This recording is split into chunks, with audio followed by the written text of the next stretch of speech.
Hi, Tom here. In this drawing, the first step is to draw a vertical line on the left-hand side. This will be the edge of a building. Next, we can draw a mark for our vanishing point on the right of this vertical line. In one-point perspective, we have one way to show a 3D quality in a drawing, the sense of depth. So by drawing a grid in one-point perspective on the left, we have created some sense of an illusion of depth within the drawing.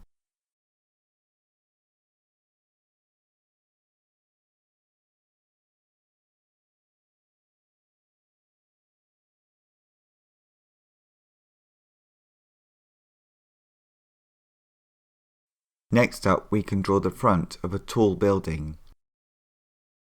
This building is not showing any perspective, as we can't see the side of the building. We're looking straight on at it.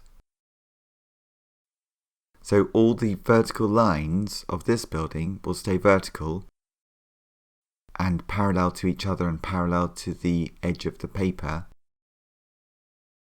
as will all the horizontal lines. They'll all stay horizontal as they're not going away from us, the viewer, and therefore because they're not going away from us, we don't need to draw them in perspective going to the one vanishing point.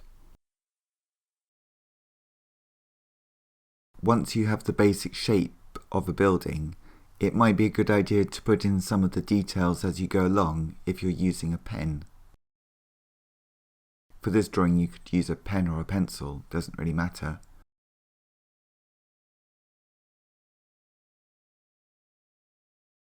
Later on in the drawing I'll use a marker pen to put some tone in, but you could just use a pencil for the tone. So in this drawing we can use our vanishing point for all of the sides of the buildings that are going towards that direction, away from us. We can also use the vanishing point for the bridges and roads in this view of Chicago.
Thank you very much for watching this video. I hope you find it useful for your own drawings. Please subscribe to my YouTube channel, Circle Line Art School, to keep up to date with all the videos I make. Thanks for watching and see you next time.